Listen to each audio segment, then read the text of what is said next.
I'm sorry, I've had a cold, so I have that sexy DJ voice. Come on, guys. I want my friends to join me today. Your mic is dead. Like, it doesn't even work at all? There's no battery in it? Okay. Right, okay, go ahead. Take care of her. I'll take care of this first part. Hey, we are in this series called Future Family. Because you've been given two families. You've been given your family of origin.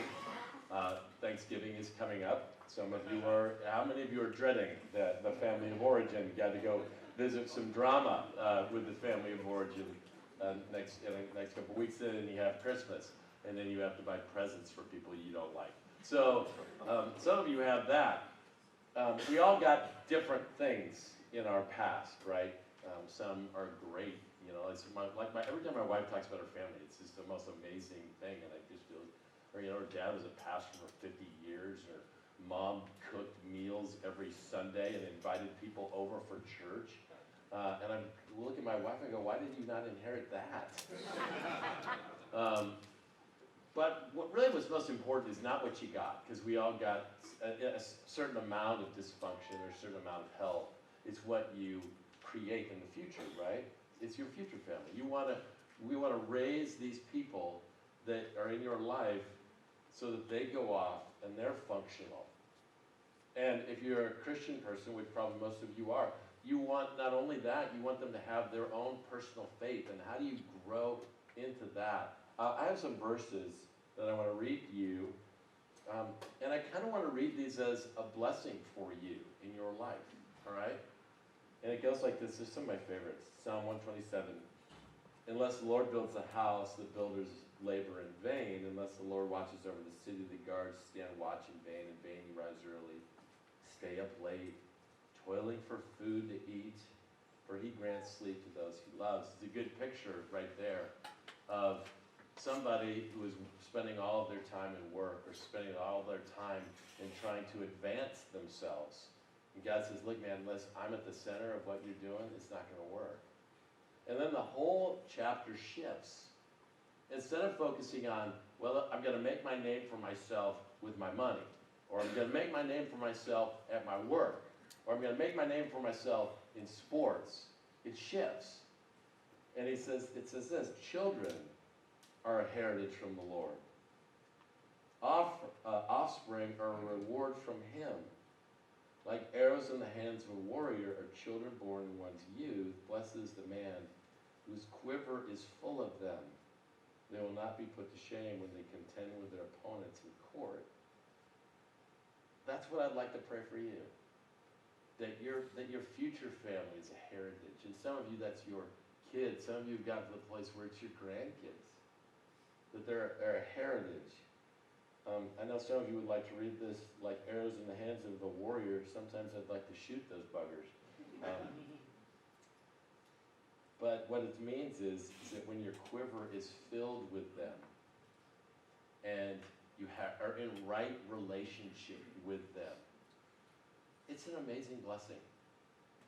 A couple weeks back, it was for my birthday, it was actually in September, we were in Hawaii and I was making breakfast for my family. All my family came, and it was my daughter's husband came, and my son's girlfriend came, and it was just everybody there. And it was the first morning, and I was making breakfast because that's what I do.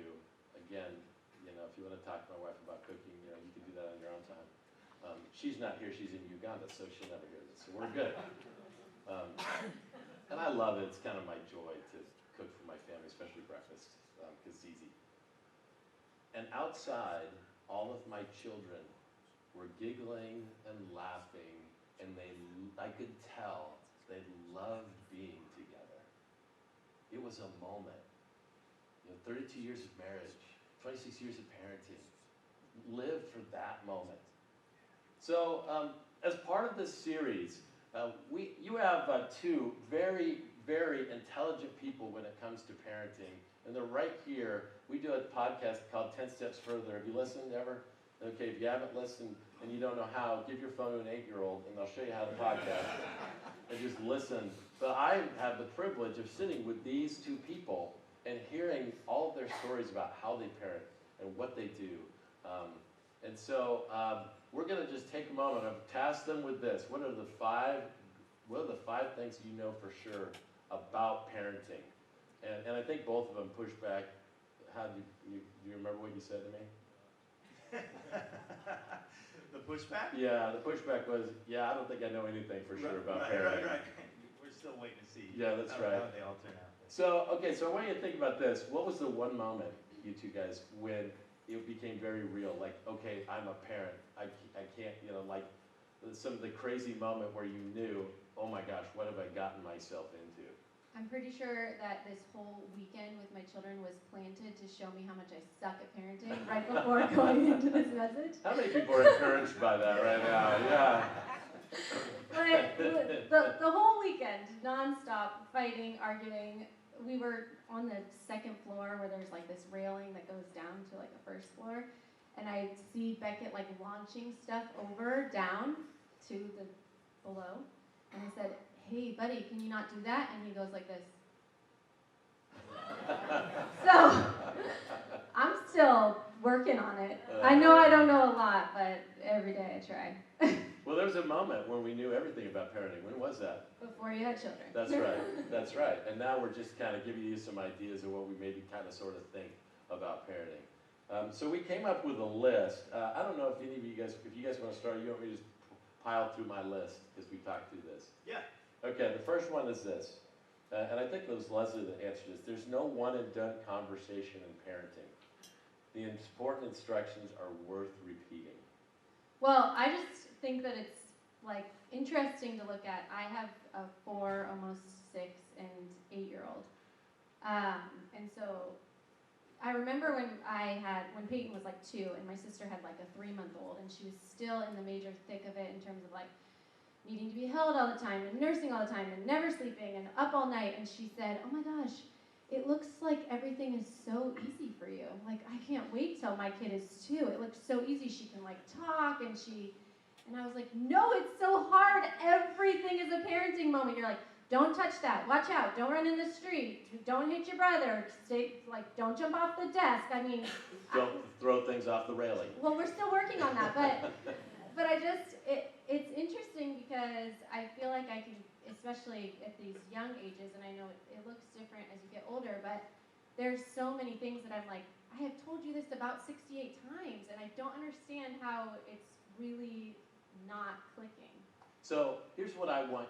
As I listen to Leslie, I'm always in awe of some of the things that you teach your kids. You have some 2 or 3 lessons that you want your family to know, you and Matt would come up with. And tell us what those are. Yeah, so I realized there's no way I'm going to teach everything that they need to know until they get to college. And so right now at our life phase, there are like 2 main things that we talk about a lot. And one of them is if you ask our kids what the Hyatt family rule is, it is that if you run out of something because you're sharing, Mommy and Daddy will try to help you get more. And so we really are trying to, at this little age when it's so hard to share and they want to hoard and they want to keep stuff and they don't want to give away their Oreo or whatever it is, it's a very simple lesson for their brain right now, but we're hoping as they get older they understand the idea of like giving back and donating and helping other people. And so for us right now, in our little kids' brains, that is, if you say, what's the Hyatt family rule? It's if you run out of something because you're sharing, then you will always get it back. And we know that's true as you get older in terms of giving away the things that God has given us. But that's very simple terms. The other thing that's really big in the Hyatt house is everything that can be done that's not in a nice way, we always say, can you try that again in a kind way? So tell them what that looks like, all right? So, I mean, this might happen in somebody's house, but if a child maybe hits another child, and you say, well, why would you have hit your brother? And they say, well, they weren't letting me have that toy, or they weren't, I told them 3 times. We would say, can you try to say that same thing in a kind way? And just instead of everything going to like an extreme and yelling, which happens a lot with little children, we try to reframe everything. Can you try that again in a kind way? What would that be like if you said that in a kind way? Do you think that your brother would have responded differently if you had spoken in a kind way? So I know for middle schoolers and high schoolers, you guys are maybe a little bit past that, but this is our No, we're not. okay, our language might be simpler for Wow, what a response. Yeah, it's not going to end. Yes. You give me so much hope. great. Is there anything else? Are those the two? Those are our two big ones. Okay. But as you say that, I just think as a church that this is something that's really been heavy on my heart, is that I think that it's really important for, like, I know that Christy and Rob have done this a lot for us. It's like critical if you have kids that are in that middle school and high school age and you know of some young families at our church, to be imparting some of that wisdom of, yeah, you're not out of it, you're like still in the thick of it, you might have a middle schooler or a high schooler, but you have like a lot of wisdom and insight that we haven't yet been able to reach. And so I appreciate that about my time spent with you guys and about other people at the churches. We have a lot to learn. Yeah, and there's people that, are experts in grandparenting too, that I'm hoping to learn from as well, because we haven't got to that stage. It's funny because you talk about a family series and you go, well, okay, so like you guys, we were just talking, you're just home from college, you're like, what in the world does that have to do with me? There's not a parent here that doesn't wish that they had spent more time learning what it meant to be a good parent. Not one, right? We all want that. And this whole idea of future family never ends, because the second most important voice in a child's life is not their coach or their teacher, it's their grandparent. So these things, we're all learning from all of each other. That's the great thing about being a part of a church like this, right? Okay, Jonathan, choose something off your list. All right, so the first thing on my list, I think one of the advantages that I feel like I have is that I know that I'm not very good at this. Sandy's great. She is great. She is great. But I think that truly gives you an advantage when you don't think you have it all figured out. Like, because then you can focus on yourself. Like I'm always one to say, okay, what's my part in this? If there's misbehavior or that kind of thing, what's my part? Like what am I amplifying the problem, or am I helping them find a solution? Am I making this harder on them? And recognizing that I have that ability to do that I can, and so, by my tone, by my presence, by my timing, those types of things, I'd love to just look at the situation and look at the reaction and really just try to own it and just say, how much of this is me? Because I'm just convinced, like, these guys are not dumb. They know that I'm, especially at 18 and 16, they know I don't have it all figured out. Like, you said this, remember, when we were talking. You can tell your children what you want, but generally they're going to reflect what you do. Yeah, they're gonna become exactly like us, and that to me is the missing part for a lot of people, is they will want something from their kids that they don't embrace themselves. And I wrestle with that, again, right. 18 and 16, like, am I cracking down on what they're listening to and what they're watching and what they're wearing without looking inward and saying, well, what about me? Right. Like, am I setting a tone? Am I setting a standard? Yeah, we have this conversation with Chad all the time with people in the youth group. They drop their kids out to youth group because they want their kids to have religion. And in essence, what that is, I hate to say it like this, maybe it sounds harsh, it's hypocrisy. Because what you want something from your children that you're not willing to give yourself. If you want them to have a dynamic, strong relationship with God, have a dynamic, strong relationship with God and show them what that looks like. But if you're just going to say, hey, you know what, Chad will fix them. He's good, but he can't fix them. Right? Yeah. Okay. That's a lot of pressure on Chad, I think. Above my pay grade. Yeah, that's like Jesus' pay grade, all right? Okay, here's one thing that I've thought. 99% of the things that we worried about when our kids were growing up never happened. Or they happened, but it didn't turn out as bad as we thought. Oh my gosh, you guys remember way back in the day? Like our first child, when's he gonna walk? Man, why is everybody walking before him? And then our second child, why won't she say anything? Why won't she talk? It's like 18 months and she's not saying anything. We went to the doctor, he says, well, how many words did you say 5 weeks ago? Oh, maybe 3. And they both sound like that, like hardly saying anything. Most all of those things, let me tell you, my second daughter learned how to talk. She's 22 years old and she can speak quite well. My son can walk, all those things. But here's maybe the most important aspect of that. It's, who do you want to be? Do you want to be the parent that worries about every little thing? That's the character thing with us. And secondly, this goes to another parent. I've said this so many times, you're probably tired of me hearing it. It was my job as a parent, I felt, was to keep them from all the things that would grow their character. I wanted to keep them away from bad coaches and tough teachers and difficult times. If they got a B when they should have gotten an A, I wanted to fight for all of those things. But all of those moments, all of those difficulties were the things that actually grew them. Like 99% of things don't happen, but there's the 1% that does happen. And my second daughter, who couldn't talk at 18 months, ended up with an eating disorder. And it was a difficult year for us, and there was counselors, and there was regret, and going, how did this happen?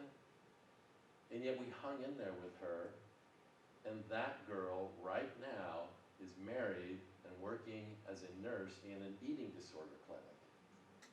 Look, you give God the difficult things, because, I mean, honestly, think about you.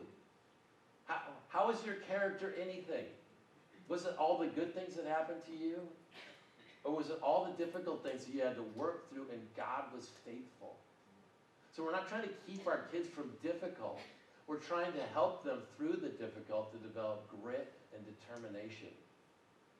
So that's something that we I think to springboard on that, I think one of the things too is that a responsibility, I think, of parents is to always be fighting to believe for the best. You know, I mean, I've seen, I remember there's a girl in my head that just, I knew her when she was 9, and she's a soccer player, and I remember going to her soccer games because I was friends with her mom and her sister, and they went to school with me, and I remember her being 9 years old and seeing her, and then I have other pictures in my head of her in her teens and early 20s as a heroin addict, and watching that whole thing happen. And now I have pictures in my head of her, she's married, and she's got her kids, you know, and she's raising her family, and there's been this whole redemption story of it. And I saw the roller coaster of the parents, right? And it's like, you see that journey, and you gotta fight. Somebody's gotta believe. Somebody's gotta believe for the best. Somebody's gotta keep saying, you know what, God's gonna get her. God's gonna get her. He's gonna turn her around. He's gonna deliver her from this. Like, somebody's gotta keep saying that, and if it's not the parents, who's it gonna be? And so I really feel like, you know, that even when it is overwhelmingly terrible, the things that we fear, we still gotta be saying it's not over, right? That's right. Life is long. And for those of you who have adult children who've walked away, or who aren't as close to God as you would like, or they're not as close to you as you would like, life is long. Keep showing up. Keep doing the things that let those kids know that you love them. Keep walking into their old bedroom and praying for them, sitting on their bed and just praying that God would do something, that maybe through somebody else that's not you, that God would get their attention. One of the things that I just love this about you, Leslie, that you've said on our podcast, and we were talking about it too, is the way you deal with failure with your kids, that lesson that you say to them over and over and over. You know what I'm talking about? Yeah, well, we first is a total people pleaser, and so the idea of messing up is really hard for her, and so we learned early that we had to frame it as, yeah, you messed up and you made this big mistake, you gotta make it right. And of course you're gonna mess up! You're gonna mess up a million more times. It's not like, you messed up, that's it. Like, I mess up all the time. Daddy messes up all the time. You're never gonna be free of messing up. So figure out what to do when you do mess up. Turn around and make it right. Ask for forgiveness. See how you can fix the situation. And so I think that's just like huge, is to teach our kids to not be surprised by it. When my kid comes and breaks a window, not to be like, I knew you were gonna do this. This is totally you. This is exactly how you are. I knew that one day, but like, yeah, that sucks. I'm not surprised that you made a mistake, and I know that we can fix it, and what do you think that you can do to make it right? Okay, I'm gonna keep asking you questions, all right? Gosh. My kids are so little, they have so much more time to not really succeed, and it feels like a lot of pressure. But Leslie has not only experience as a parent, but she also has experience as an occupational therapist and works with kids that are in need all the time. And so there's some amazing wisdom that she has that I wish that I had heard. But I wrote this down as we talked. I'm not sure who said it. 2 statements to make to your children. You can always ask us anything, and you will not be great at everything. Yeah, so I have our middle son has a really hard time in school. It's not gonna make me cry, Jack, but school is like never gonna come easy. And it's not just school, it's like a lot of things. Like life is just gonna be hard for him. And really. But we have tried for a really long time to tell him that he has been given a gift from God that like our friends can see, every single teacher that has ever worked with him can see, that all of his friends can see on the playground.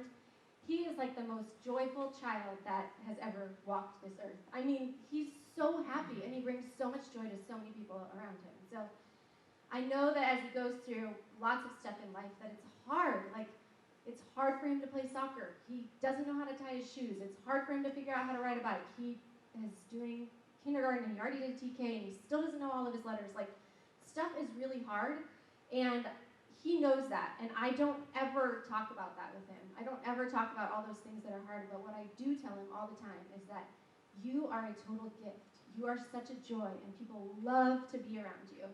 And I see that in each of my kids. Like, Peyton has this awesome gift to, like, love people and want to serve, and she has a super servant heart, and she just loves that motherly figure. And Becca is just like, he is a riot, man. He's going to, like, go into any environment, and people are going to laugh, and they've each been given these gifts, and there's going to be things that are hard or that they're going to mess up at or that, you know, a lot of stuff. But if we can just always focus on, you are really good at this, and you have been given this gift, and we're focusing on that and not those trials, I hope that they'll see the good. This is what I call the High School Musical effect, all right?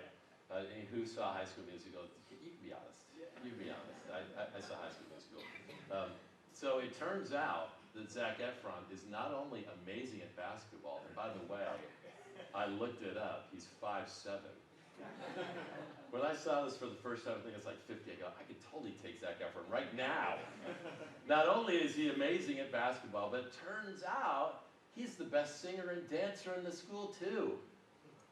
For whatever reason, I don't know why kids in our culture get this feeling like, I gotta be great at math. I gotta get great grades, and I gotta be really good at sports, and I gotta be in, you know, I gotta get a great, I mean, they've gotta be excellent at everything. And what you're trying to communicate to them is that just isn't a thing. Nobody is excellent at everything. And usually those people that are excellent at everything are overachievers, and they're freaking out, and they're on antidepressants, right? I mean, you just can't do it. Yeah, I just think, like, one of the things that we've tried to do, Sandy and I were both musical when we were young, and we didn't get a lot of kind of positive feedback from that. It was just kind of weird that we were musical, and our families weren't. And so we both, when we got married and had kids, were like, you know what? We want to. It started with the idea of music. Like, if we have any musical kids, we're gonna let Simon Cowell tell them that they're not good at it. Like, we're just gonna tell them they're amazing. And but I think that what turns out they're not all amazing at music, but they're all amazing at something. And so I just really felt like, so we just took that into everything. Like, we just got to amplify strengths. Right. You know, and so we're just constantly on the hunt for, like, what are they awesome at? Do you want to tell them about Asher? Tell them about Is he Asher. back there? It's kind of a warning, I think, for everybody here. Yeah, okay, there we go. So many of you have already been hit up by Asher trying to sell you something recently. Who has? Who has? Look, my mother and father-in-law were in town from Chicago, and they were like, I don't know what happened, but I bought this car. Yeah. Okay, explain to everybody. Yeah, so he decided to join the football team. He's never played football, doesn't watch football, he's not a fan of football. He decided to join the football team. They needed some guys, so he made the team.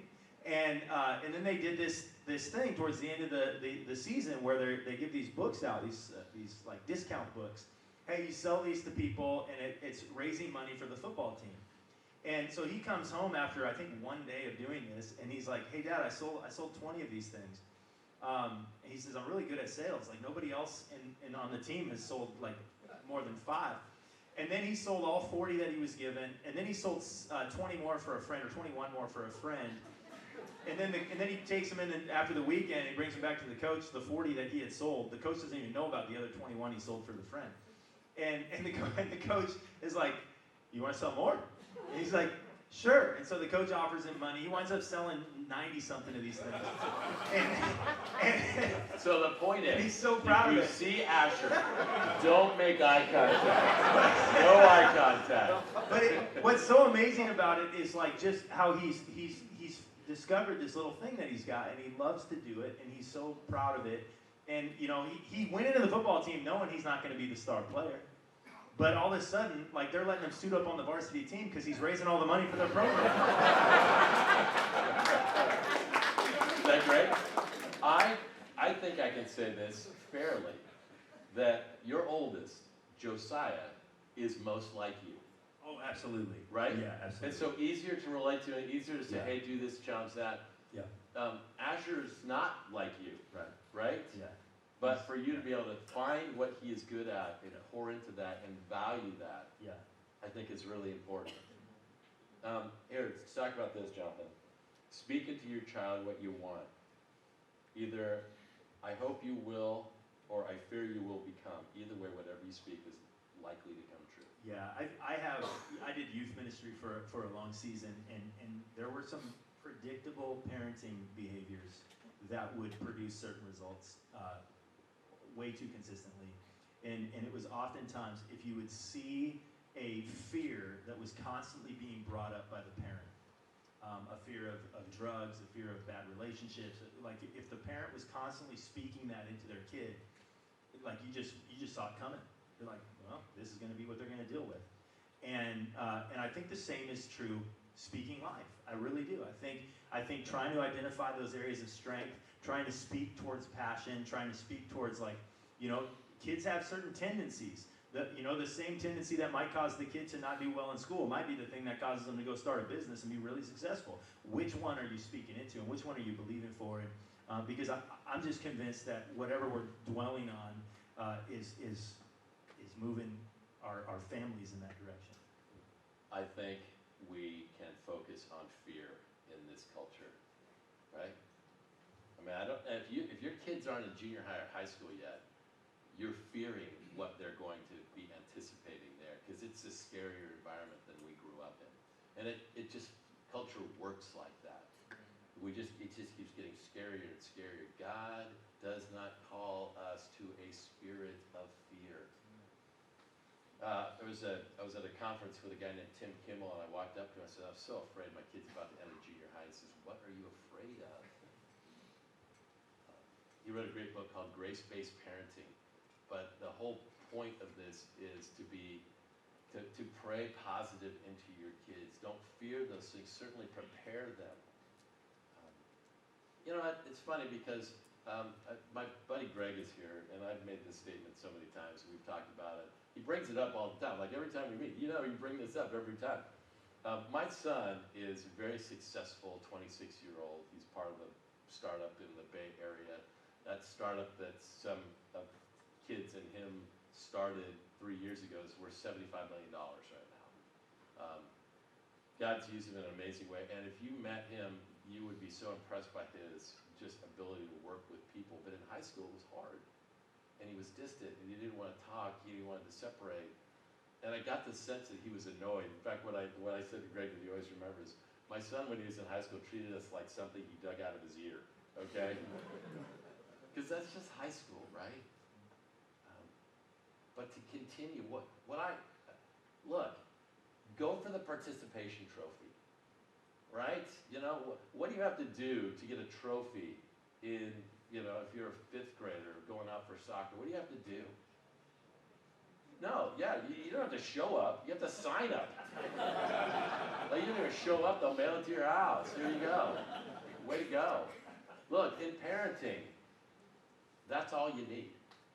Is the participation trophy, that you keep showing up, and no matter how bad their attitude is, or how annoyed they get with you, or how much they don't like you, you keep showing up, and you keep praying, and you keep pouring in, and you keep loving them. People are drawn to environments of acceptance. And if your kid knows that you accept them, or your parent knows that you accept them, or your grandkids know that you accept them, they will want to be in that environment. All right? we got time for maybe a couple more. Do you guys have anything on your list? Okay, Jonathan, shoot, buddy. Well, a lot of them are kind of, just the emotional state of parenting. And it's not even things that I've always gotten right, but one is to try to teach in the calm.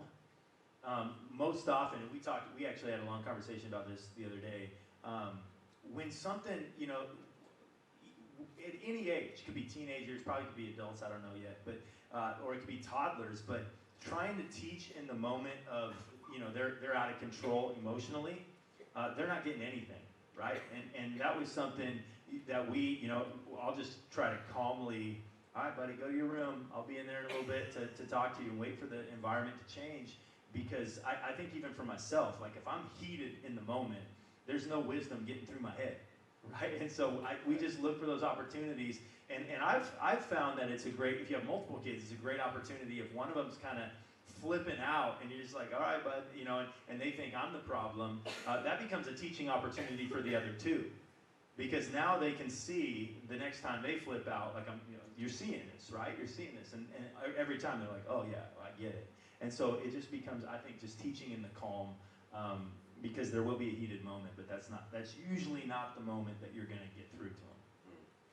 Yeah, for little kids, actually, neurologically what's happening is I deal a lot with sensory processing. And so from a young age, which I imagine happens in middle school and high school too, but it just looks different, is when your kid's like on the ground having a full-on tantrum, they're not operating on their full brain system. So until they get back to baseline and they like feel calm and safe and secure and they're neurologically back to a baseline, like we call it, there's like no way that any information that we're giving them is actually going to be able to be heard and understood and made sense of. So it sometimes for little kids, like I will just have to sit and hold a child for a really long time when I really just want to tell them a million reasons why they did the thing wrong that they need to do and how they should change it. But sometimes it means you have to wait for a little bit to come in. Yeah, you kind of are waiting on the outside for the moment when you could speak the truth into their life, right? I had 3 bios, and then we adopted a child that she didn't live with us for the first 14 years. And man, I wish that we'd got her first, because what tends to happen is we discipline the behavior, but we neglect what has taken their internal temperature from a 5 to a 10. And we need to understand and listen to what is actually going on in their life. It's funny, you're going into the holidays, Thanksgiving and Christmas. Holidays are super stressful. Like you as parents should be talking to each other going, hey, I know we're going into Christmas. Realize that these kids are going to Chernobyl sometime. And it's not because they're bad kids or because we said the wrong thing or whatever. It's because they're feeling all of this either excitement or stress or new people in their lives to look on the inside. What a great lesson that is for everybody else in our life too. That maybe that person who cut me off isn't just a jerk. What's going on in their internal, maybe that person at work isn't just a bad person, but maybe something that is happening in their home life has got them stirred up so they're a 9 and one word takes them to a 10. Maybe that's just good for us to be able to see from other people's perspective, right? Because you've been confronted by somebody, you said, you did something wrong, you go, well, what you didn't understand was I was having a really bad day and, I got cut off and I was sick, Let's maybe take that next step to help other people understand. Well, I think too that cooling off period could be for us as well. That is right, true. right? Right. It's like, right. I mean, how many times, like I just think back of how many times I just did the wrong thing just in the moment because I'm emotionally unstable. Right. Too much crying, not enough sleep. They were crying. I was the one who didn't do something. It could be the opposite in your house, though, right, Leslie? Are you saying I cry a lot? I'm saying you just did. I'm trying to make you cry again. That's funny. I'm reading the Manning story about the Archie Manning and Peyton Manning and Eli Manning. There's said Cooper Manning. I'm reading their biography right now. And Archie would get upset with his kids. He had a belt with a giant buckle that said number 8, which was his number. And he would yell and say, "Hey, if you guys keep going, I'm gonna grab number 8." Sometimes that's where the that's when the worst parenting decisions come, right? When we speak out of our own anger.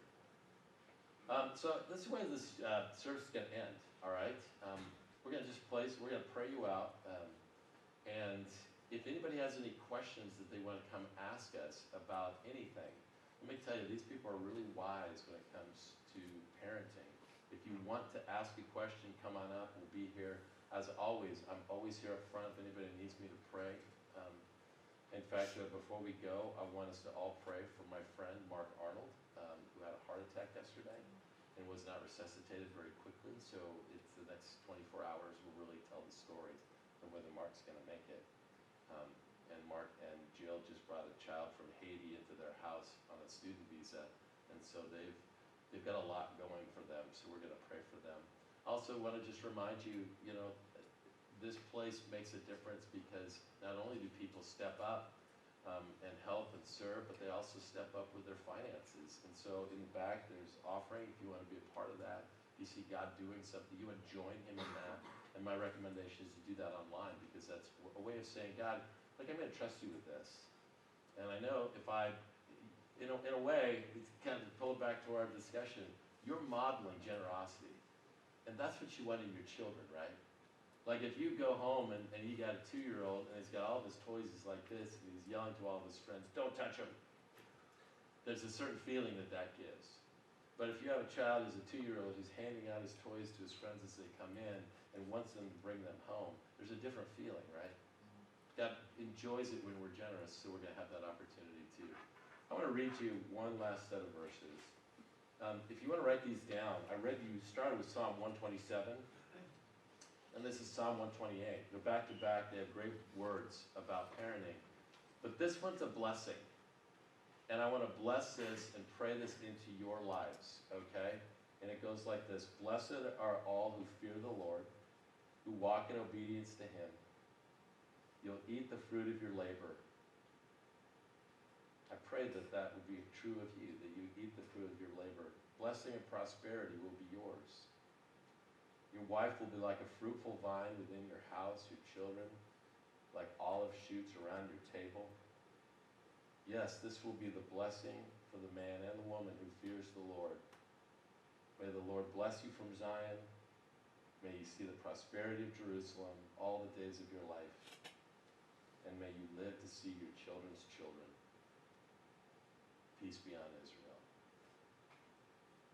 That's my prayer for you. That is the blessing that I want to give you today. Would you bow your head? Lord Jesus, I just want to pray these verses into my friends' lives. God, I pray that we would be obedient to you. That we'd start with what you want, not what we want. God, I pray that you would bless my friends with blessing and prosperity. God, I pray that the wives in this room would feel loved and would be growing and strong. God, I pray that the children in this room, represented by these families, would just grow healthy and strong. God, I pray that my friends would live to see their children's children, and that into their lives you would give them peace.